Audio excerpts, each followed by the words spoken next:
मार्ग में आने का कारण वही था, बहुत बाधा से मैं परेशान था।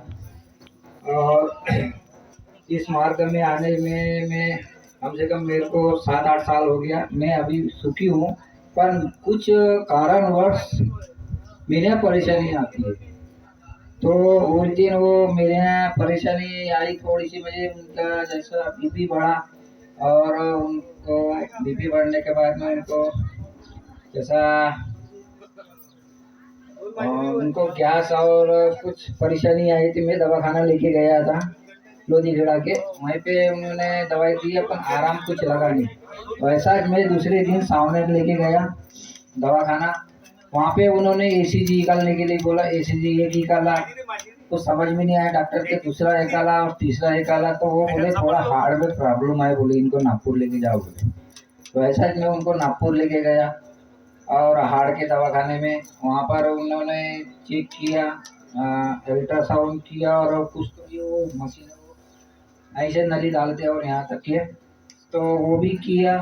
तो भगवान को मैंने विनती की है वहीं पे दवाखाने में, ना कुछ निकले। बोला मेरे कोई ऐसा कोई परेशानी ज़्यादा नहीं थी। फिर भी उन्होंने किया, तो फिर मैंने जय घोष किया, अपना विनती किया। और फिर बाद में उनकी रिपोर्ट आई तो बिल्कुल नॉर्मल आई, कुछ नहीं बोले। 65% आई, बोले थोड़ा नस में कोई ये नहीं है, बोले दवाई पानी से आ जाएंगे। भगवान को मैं वहीं पे हाथ जोड़ा, क्या भगवान मेरे कुछ। फिर कल उसे दूसरे दिन मैं सुबह आंग बनाया, पूजा किया और मैं थोड़ा बाहर निकल गया, बाहर लड़की तरफ गया था। उधर उधर से लड़की के वहाँ पर मैं फोन आया, दूसरी लड़की ने फोन किया, क्या तुम्हारे बारे में मम्मी बोले घूम रही बोले। वैसा मैं दौड़ते आया घर पे, दौड़ते आया तो क्यों घूम रही, तो वो अच्छी घूम रही थी और बग भी रही थी। बोले तूने क्या किया, कहाँ गए थे, कैसे किया, क्या किया बता। बोला मैं कहीं गया नहीं, आया नहीं। और वो तुम बोले वो मेरे घर के सामने मुसलमान रहती है, तुम क्या जाते हो, बोले कुछ करते हो, बोले बोला मैंने कुछ किया नहीं। हो सकता है बोला चाय वाय पिया, उनका कभी कभी बाय चांस में चाय पी लेता। उसका पति गांजा पीता है। और दूसरी बात उनके यहाँ वो एक मांग का डब्बा लगा है, वो दारू पी के 24 तास रहता है, वहाँ पे आता है। अब उतना मुझे कुछ ध्यान रहा नहीं, हो सकता है मेरी उतनी गलती हुई होगी।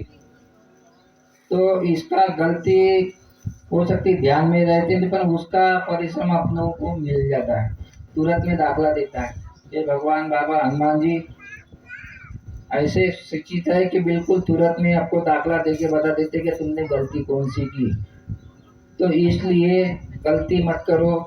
मैंने गलती किया, भगवान बाबा हनुमान जी मुझे माफ करे, महान त्यागी बाबा जिंदू जी मुझे माफ करे, आए वाराणसी माफ करे, और इस चर्चा बैठक के अध्यक्ष मुझे माफ करे, और लोधीखेड़ा शाखा के कार्यकर्ता मुझे माफ करे, सब सेवक सेविका बाल गोपाल मुझे माफ करे। इतना ही बोल के मैं अपने वाणी को विराम देता हूँ। सबको मेरा आदरपूर्वक नमस्कार।